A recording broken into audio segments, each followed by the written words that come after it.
హైవ్యూస్ Yasin buccal, Ejaz Sheikh, అస్దుల్లా Akhtar, next Tehsin Akhtar, Syed Maqbool, తర్వాత ఏజాజ్ షేక్. ఎన్ని 5 వచ్చాయి పేర్లు. నెక్స్ట్ రియాజ్ బక్తల్. ఎవరు ఇల్లంతా టెర్రరిస్టులు. మతాన్ని ఆపాదించవద్దు అంటారు, కానీ వీళ్ళు చేసింది ఇండియన్ ముజాహిదీన్ అని చెప్పేసి ఒక టెర్రరిస్ట్ గ్రూప్ పెట్టి మొత్తం ఇస్లామే ఉండాలన్నట్టు పేలుళ్ళు. ఏంటిది? నిజమే, ప్రతి మతంలో చీడ పురుగులు ఉన్నట్టే ఇస్లాంలో కూడా ఉన్నారు, టెర్రరిస్ట్గా మారుతున్నారు. అలా మతం మొత్తం అనలేదు. సో ఏం చేయాలి?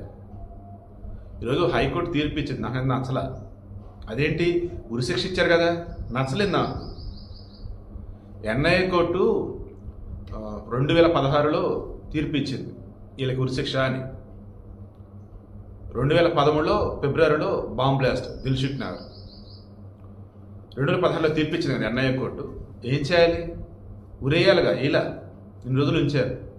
ఇప్పుడు హైకోర్టు ఉంది కదా, 2016 ఇది ఎంత అండి, 2015 సార్ 2025 9 సంవత్సరాలు ఉరిశిక్ష తీర్పు ఇచ్చి ఎన్ఐఏ కోర్టు 9 సంవత్సరాలు ఇంతవరకు ఉరేయాలి.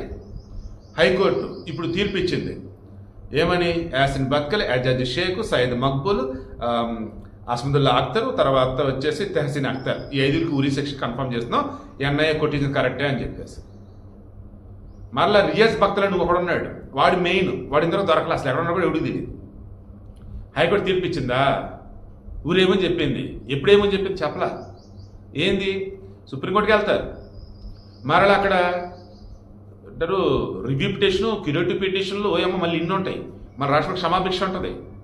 మేపటమే జైలులో పెట్టి వాళ్ళని, మళ్ళీ వాళ్ళకి ఏంటి దాన్ని ఎలా చెప్పాలి, వాళ్ళ ట్రీట్మెంట్ కూడా చాలా వేరే ఉంటుంది అనమాట. వాళ్ళు చాలా జాగ్రత్త కాపాడుకుంటూ ఉంటారు. అందుకే కొన్నిసార్లు ఎన్కౌంటర్లో చాలా బెస్ట్ అంటా నేను. సో వీడియో కండిషన్ మీకు అర్థమైందా? 2013 నుండి ఘోరమైన పేలుళ్ళు, 18 మంది మరణించారు, 130 మంది చనిపోయారు, 130 మంది గాయాల పాలేని. ఇప్పటికీ ఆ గాయాల నుంచి కోలుకోలేదు పాపం చాలామంది.